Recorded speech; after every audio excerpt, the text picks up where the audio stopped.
సూర్యుడు ఈ పేరు వినగానే మనలో చాలా మందికి మొదటగా గుర్తు వచ్చే విషయం బగబగా మండుతున్న ఒక అగ్నిగోళం. కానీ ఈ మండే అగ్నిగోళం పైన కూడా జీవం ఉందని మీరు ఎప్పుడైనా ఆలోచించారా? ఈ విషయం చెబుతుంటే ఈ వీడియో చూస్తున్న చాలా మందికి ఇది నమ్మబుద్ధి కాదు. కానీ సూర్యుని పైన కూడా ఒక నాగరికత ఉందని, అక్కడ కూడా భూమి పైన ఉన్నట్లే జీవం ఉందని, అక్కడ కూడా పరిపాలన సాగుతోందని, చావు పుట్టుకలు ఉన్నాయనే విషయాన్ని భగవద్గీత మరియు వేద జ్ఞానాన్ని ప్రాతిపదికగా చేసుకుని ఈ వీడియోలో మీకు వివరించే ప్రయత్నం చేస్తాను. సూర్యుని పైన ఎలాంటి వాతావరణం ఉంది, ఎటువంటి ప్రాణులు జీవిస్తున్నాయి, అక్కడ పరిస్థితుల గురించి మనకు తేలిగ్గా అర్థం కావాలంటే ముందుగా మన భూమిపైన ఉన్న ప్రాణులు, వాటి శరీర నిర్మాణం, వివిధ వాతావరణ పరిస్థితులు ఎలా జీవిస్తున్నాయో తెలుసుకుంటే అప్పుడు సూర్యునిపైన జీవం ఎలాంటి వాతావరణ పరిస్థితుల్లో మనుగడ సాగిస్తుందో మనకు సులువుగా అర్థమవుతుంది. మనకు తెలిసిన ప్రపంచం ఈ భూమి మాత్రమే. ఈ భూమి మీద ఉన్న ప్రాణుల శరీరాలన్నీ కూడా భూ వాతావరణానికి తగ్గట్టుగా పంచభూతాలను ఆసరాగా చేసుకొని నిర్మించబడ్డాయి. ఇక్కడ ఒక ముఖ్యమైన విషయం, మన భూమిపైన జీవిస్తున్న ప్రతి జీవి తన శరీర నిర్మాణానికి తగ్గ భూ వాతావరణ ప్రదేశాల్లో మాత్రమే జీవించగలమనే విషయాన్ని మనం గుర్తుపెట్టుకోవాలి. ఇప్పుడు మిమ్మల్ని సముద్రంలో జీవించమని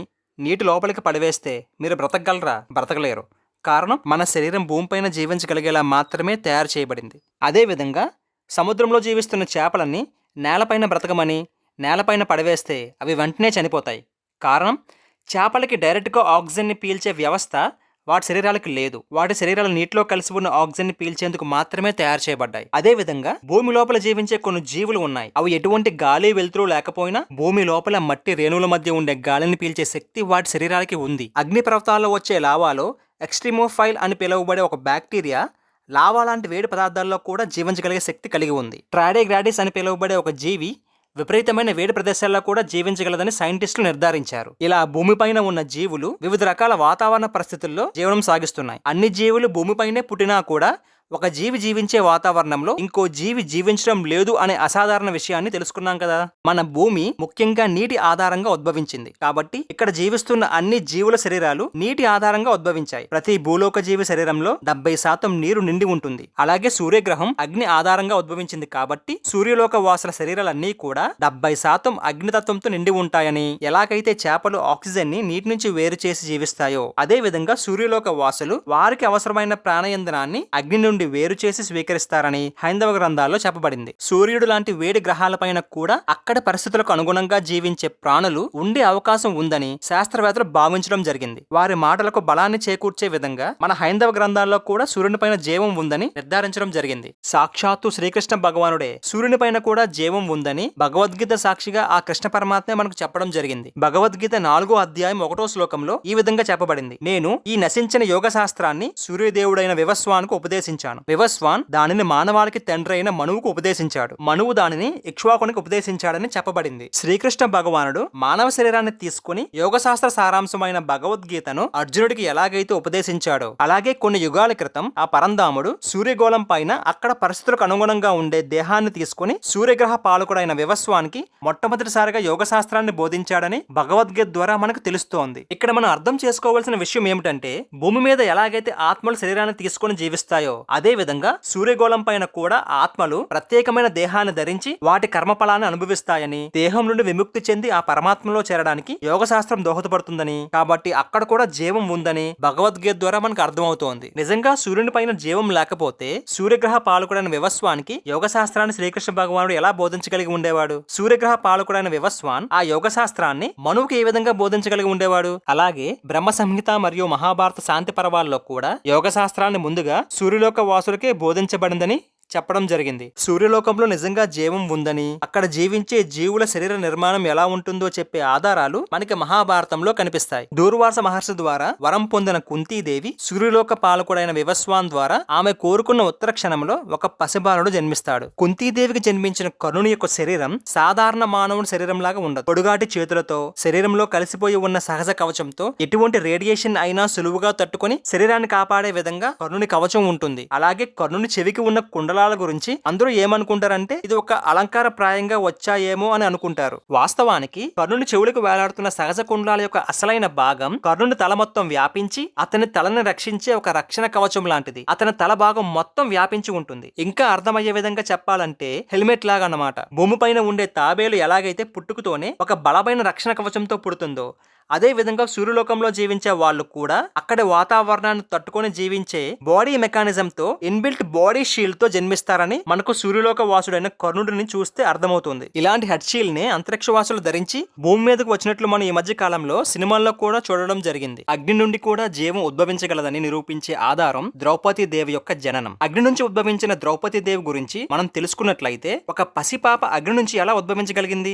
మన భూమి మీద జీవం నీటి నుంచి ఉద్భవించిందని శాస్త్రవేత్తలు చెప్పే దాంట్లో ఎంత నిజముందో అగ్నిని మూలకంగా చేసుకుని కూడా జీవులు ఉద్భవించగలవని మనకు శాస్త్రాలు సాక్ష్యంగా నిలుస్తున్నాయి. అందుకు ద్రౌపది దేవి, సూర్యలోకవాస కర్ణుడు, అదే విధంగా ఋషులు యాగం చేస్తున్నప్పుడు యాగ ఫలం ప్రసాదించడానికి దేవతలు అగ్నిని ఒక మీడియంగా చేసుకుని ఋషులకు కావలసిన వరాలు ఇచ్చేవారని మన హైందవ గ్రంథాల్లో చెప్పబడిన విషయాన్ని మనం ఎన్నటికీ మరవకూడదు. అందుకు ప్రత్యక్ష ఉదాహరణ రామాయణంలో దశరథ మహారాజుకి యాగ ఫలంగా అగ్ని నుంచి ఉద్భవించిన దేవత అమృత తుల్యమైన పాయసాన్ని ప్రసాదించిందని రామాయణంలో చెప్పబడింది. ఇక్కడ అర్థం చేసుకోవాల్సిన విషయం ఏమిటంటే మన పురాణాల్లోని ఇతిహాసాల్లోనూ చెప్పబడిన యజ్ఞ యాగాదుల్లో ఉండే హోమగుండం నుంచి ఉద్భవించిన దేవతలు అని పిలబడే వాళ్ళని సైంటిఫిక్ పాయింట్ ఆఫ్ వ్యూ లో చెప్పాలంటే ఔటర్ స్పేస్ లివింగ్ బీయింగ్స్ అని, ఆ జీవులు మనుషుల కన్నా భిన్నంగా ఉంటారు కాబట్టి వాళ్ళని దేవతలు అని పిలిచేవారని, అలా అగ్ని నుంచి ఉద్భవించిన దేవతల యొక్క శరీరాలు పంచభూతాలను తట్టుకొని మనుగడ సాగించగలిగే సామర్థ్యం ఉన్న శరీరాన్ని ధరించడం వలన వాళ్ళని మానవాతీతులు అని పిలవడం జరిగింది. ఈ దేవతలు అని పిలువబడుతున్న ఈ మానవాతీతులు అందరూ కూడా వాళ్ళ లోకాల్లో మానవుడు మనుగడ సాగించలేని విపరీత పరిస్థితుల్లో కూడా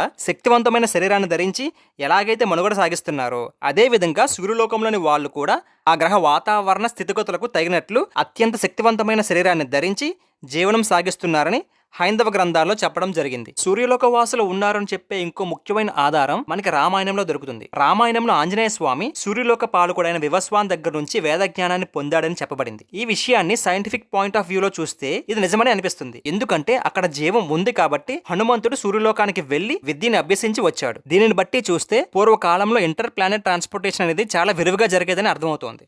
ఇక్కడ ఇంకో ముఖ్యమైన విషయం ఏమిటంటే సూర్యలోక పాలకుడైన వివస్వాన్ హనుమంతుడిని సుగ్రీవుని వద్దకు వెళ్లి అతనికి మంత్రిగా ఉండి అతన్ని రక్షిస్తూ ఉండమని కోరుతాడు. అందుకు విద్య నేర్పిన సూర్యలోక వాసుల కోరిక మేరకు హనుమంతుడు సుగ్రీవుని వద్దకు వెళ్లి అతనికి మంత్రిగా ఉంటూ అతను రక్షిస్తూ ఉంటాడు. ఇక్కడ సుగ్రీవుడు కూడా రామాయణం ప్రకారం సూర్యలోకం నుండి వచ్చిన వాడని రామాయణంలో చెప్పడం జరిగింది. మన కళ్ళ ముందే సూర్యలోక వాసులు సశరీరంతో భూమి మీద జీవించారని మన గ్రంథాలు స్పష్టంగా చెబుతున్నాయి. సూర్యలోకంలో జీవం ఉందని నిరూపించడానికి ఇంతకన్నా పెద్ద ఆధారం ఏం కావాలి? సూర్యయానం అనే గ్రంథంలో సూర్యలోకంలో ఉన్న వాతావరణ పరిస్థితులు, అక్కడ జీవిస్తున్న జీవుల యొక్క వివరాలు చాలా స్పష్టంగా చెప్పబడింది. మనం భూమిపైన ఎలాగైతే ఆక్సిజన్ ని పీల్చి జీవిస్తున్నామో సూర్యలోక వాసులు కూడా గాలిని పీల్చే బ్రతుకుతారు. కాకపోతే ఆ గాలి అగ్నితో కలిసి ఉంటుంది. అగ్నితో కలిసి ఉన్న గాలిని వేరు చేసి శరీరం ద్వారా పీల్చే ప్రత్యేకమైన ఏర్పాటు అక్కడ వాళ్ళ శరీరంలో ఏర్పాటు చేయబడింది. ఎలాగైతే చేప నీటిలో కలిసి ఉన్న ఆక్సిజన్ ని మొప్పల ద్వారా వేరు చేసుకుని జీవిస్తున్నాయో అదే విధంగా సూర్యలోక వాసులు కూడా జీవిస్తారని గ్రంథంలో చెప్పబడింది. సూర్యలోక వాసులు నీటిని ఆవిరి రూపంలో శరీరం ద్వారా స్వీకరిస్తారని సూర్యయానం అనే గ్రంథంలో చెప్పబడింది.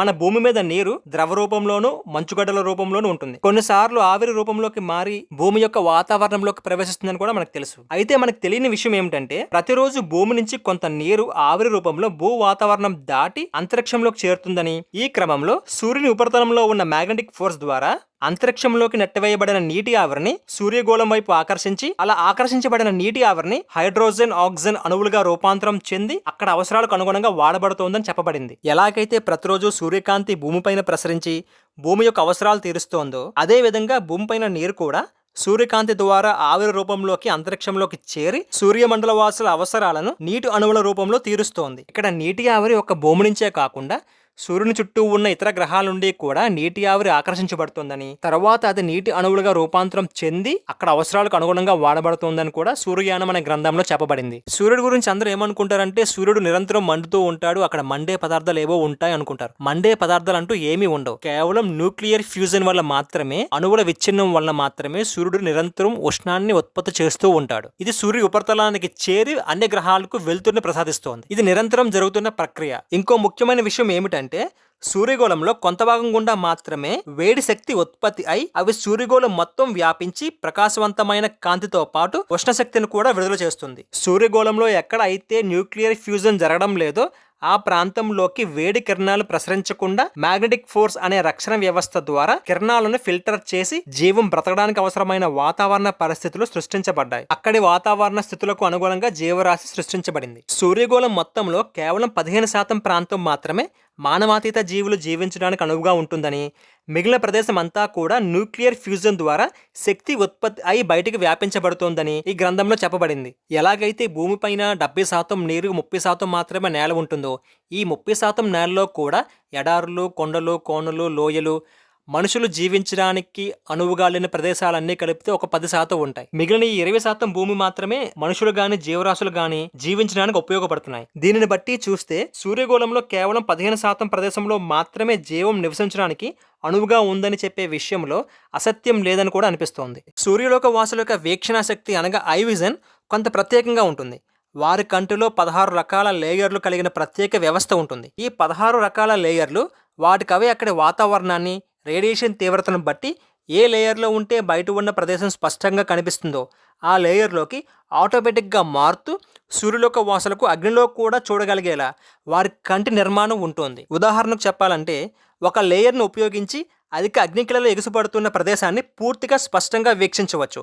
ఇంకో లేయర్ ద్వారా విపరీతమైన లేదా మండే హైడ్రోజన్ అణువులు ఉన్న ప్రదేశంలో చూడడానికి వీలుగా ఉంటుంది. మరికొన్ని లేయర్లను ఉపయోగించి అత్యంత ప్రచండమైన, చూడడానికి కూడా వీలుపడిన విధంగా ఉండే కాంతిని తట్టుకొని అవతల ఉన్న ప్రదేశాన్ని చూసే విధంగా ఉంటుంది. మనం కాంతిని లేదా లైట్ని కొంతవరకు మాత్రమే చూడగలం. సూర్యుడిని డైరెక్ట్గా చూస్తే ఆ కాంతి మన కన్నును తట్టుకోలేదు. కానీ సూర్యులోక వాసులు ఎలాంటి లైట్ అయినా సరే తట్టుకొని చూడగలిగే సామర్థ్యం వాళ్ళ కళ్ళకు ఉంటుంది. ఇంకో ముఖ్యమైన విషయం ఏమిటంటే సూర్యలోకంలో జీవించే జీవులు వాళ్ళ శరీరం నుంచి కూడా కాంతిని ఉత్పత్తి చేయగలరు. మనుషుల యొక్క శరీరం నుంచి కూడా కాంతి ఉత్పత్తి అవుతుంది.